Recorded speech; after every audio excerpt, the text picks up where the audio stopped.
This is ankylosing spondylitis. Young बच्चों को ये बिल्कुल डिसेबल्ड और हेल्पलेस कर देती है। वो हर काम के लिए दूसरों पर डिपेंडेंट हो जाते हैं और किसी प्रोडक्टिव एक्टिविटी का तो सवाल ही नहीं है।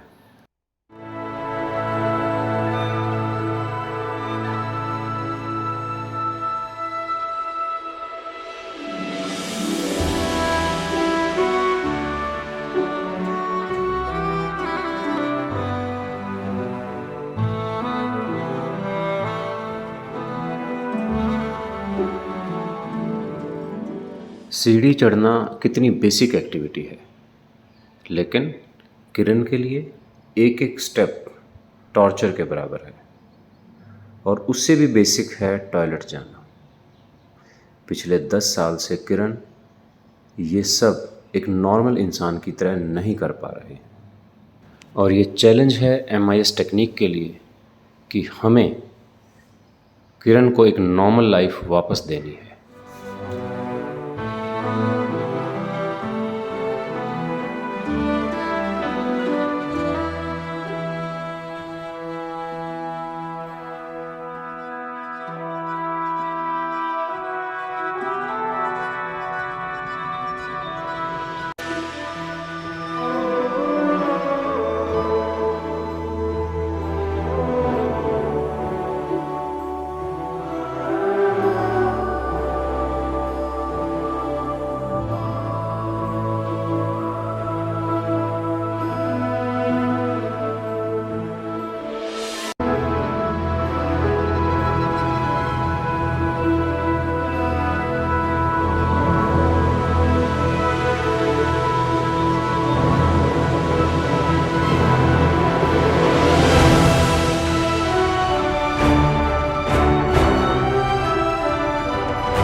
आज हमारे परिवार में एक नए मेंबर जुड़ने जा रहे हैं। इनका नाम है किरण पुरी, उम्र है 26 और ये तेलंगाना से हमारे पास आए हैं, आदिलाबाद से। इनकी मदर पुष्पा भी साथ में है। एंकालोजिंग स्पॉन्डिलाइटिस है पिछले 10 साल से और अब डिसेबिलिटी बहुत ज़्यादा है। इनकी सर्जरी हम प्लान कर रहे हैं, बोथ साइड्स हिप रिप्लेसमेंट। तो कहीं पता चला कि क्या बीमारी है, क्या नाम है बीमारी का, आपको बताया? हाँ सर, तो हमारे को क्या वर्दी में क्या बोले, हड्डी में टीबी है बोल के बोले। ठीक है। टीबी का टैबलेट दिए तो ज्यादा होना उसको, टीबी का टैबलेट बंद कर दिए तो थोड़ा ठीक रहेगा। वो टीबी नहीं है बोले। जी जी। बोन्स टेस्ट को लगाया तो बोन्स अच्छा है बोले। अब ये दूसरा क्या है सो आता हमको पता नहीं है। अभी हमारे को डॉक्टर ये बीमारी है इसको बोल के कौन सा ही डॉक्टर किसी ने बताया नहीं आपको? किसी ने किसी भी नहीं। ओके। आपके वीडियो देख के फिर अभी वीडियो देखने के बाद बोल तो अभी मेरे को सर से मिलना है बोल के। तो किरण, जैसे अब हम देख रहे हैं, अब इसको घर में किस किस काम में सबसे ज्यादा दिक्कत आ रही है? जैसे मैंने देखा सीढ़ी भी नहीं चढ़ पाते ठीक हाँ। तो टॉयलेट में तो टॉयलेट में बैठना नहीं आता बैठ नहीं पाता। कितने सालों से ऐसा चल रहा है? ऐसा 10 साल से बंद ही है सर। बिल्कुल ऐसे हाँ ऐसे। अब मैं क्या वो ऑपरेशन के बाद मैं कर ली घर में बेड पर। वैसे 4 साल करे सर जी मैंने। जी। फिर जैसा थोड़ा लकड़ी पकड़ के चलने लगा तो फिर बाथरूम में टॉयलेट है घर में, मगर ऐसा ही करता खड़े हो गए। खड़े हो गए। जी जी। हाँ। Okay, alright. तो प्रॉब्लम बिल्कुल क्लियर है कि पहली बात तो डायग्नोसिस नहीं बनता है। दूसरी चीज, पेशेंट इतनी जगह जा चुके हैं, हैदराबाद जा चुके हैं, वारदा जा चुके हैं, बहुत जगह जा चुके हैं, लेकिन कहीं भी इनको एक प्रॉपर डायग्नोसिस या ट्रीटमेंट नहीं मिला। अनफॉर्चुनेटली बीच में फ्रैक्चर भी हुआ, उसकी वजह से जो सर्जरी करनी पड़ी, फिजियोथेरेपी नहीं हो पाई तो इनका नी भी स्टिफ हो गया। दोनों हिप्स फ्यूज्ड हैं एंकालोजिंग स्पॉन्डिलाइटिस की वजह से। और एक प्रॉब्लम जो बहुत सारे पेशेंट में हम देखते हैं कि प्रॉब्लम होती है एंकालोजिंग स्पॉन्डिलाइटिस की और ट्रीटमेंट दिया जाता है टीबी का। हालांकि फीचर्स बिल्कुल दोनों के सेम है, ESR CRP रेज्ड होता है और एक्सरे की पिक्चर भी सेम होती है, लेकिन जब मल्टीपल जॉइंट्स में प्रॉब्लम है तो टीबी नहीं हो सकती। ये हमारे बहुत सारे पेशेंट कंफ्यूज हैं इसके बारे में और वो सालों टीबी का इलाज करते रहते हैं लेकिन कोई फायदा नहीं होता है। तो पहले हमें बिल्कुल मेक श्योर करना है कि एक्चुअली टीबी है कि नहीं है, तभी ट्रीटमेंट शुरू करना है। जानकारी की कमी से और पैसे की कमी से बहुत सारे लोग अपना इलाज नहीं करा पाते हैं। ये बहुत दुख की बात है हमारे लिए कि हमारे यहाँ मेडिकल फैसिलिटीज इतनी अच्छी होते हुए भी 10 साल जो किरण के चले गए हैं हम वो वापस नहीं दे सकते। लेकिन अब हम प्रॉमिस करते हैं मिनोमैक्स की तरफ से कि हम किरण की बिल्कुल नॉर्मल लाइफ वापस देंगे, बिल्कुल नॉर्मल चल पाएंगे और अपना सारा काम जो ज़िंदगी में करना चाहते हैं वो करेंगे। लेटिए।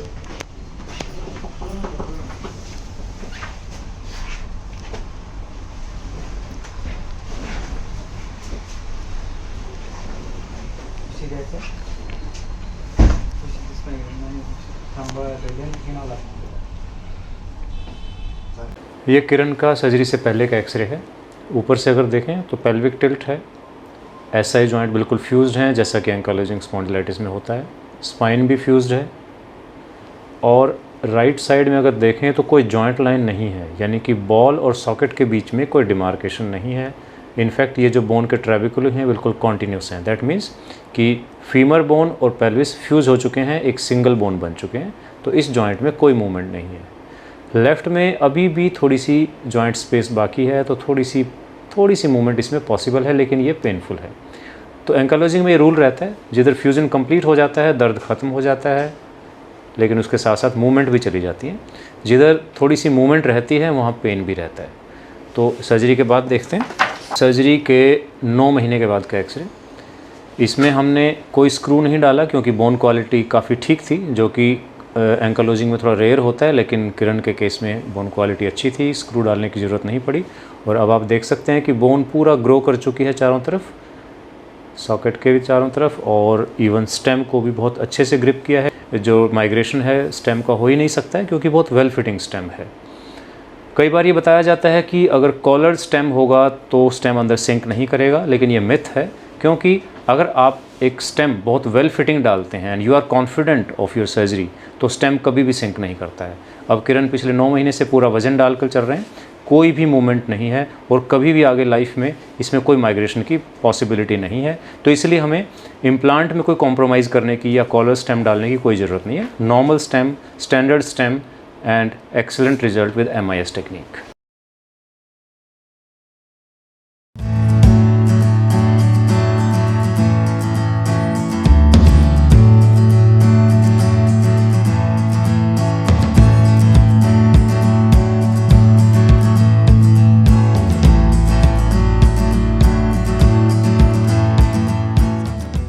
तो 9 महीने के बाद हम डिफरेंस देख सकते हैं किरण की चाल में, स्पीड में, और जो स्टेप्स की लेंथ है। पैर को खोल के चल पा रहे हैं, लंबा स्टेप ले पा रहे हैं, क्योंकि अब जो डिफॉर्मिटी थी हिप पर वो सारी करेक्ट हो गई हैं, पेन ख़त्म हो गया है।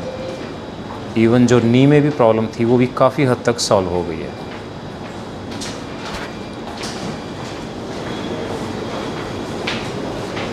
स्टेयर क्लाइंबिंग में डिफरेंस देख सकते हैं। बैठो।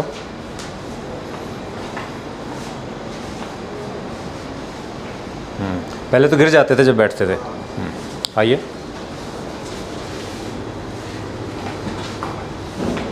एक बार फिर बैठो।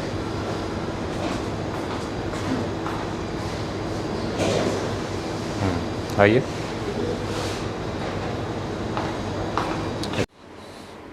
किरण का एग्जामिनेशन कर रहे हैं हम सर्जरी के 9 महीने के बाद। जो सबसे पहली चीज़ है कि जो लेग्स इनकी ओपन नहीं हो रही थी, अब ये पूरा वाइड अबडक्शन जितना भी हम चाहें कर सकते हैं।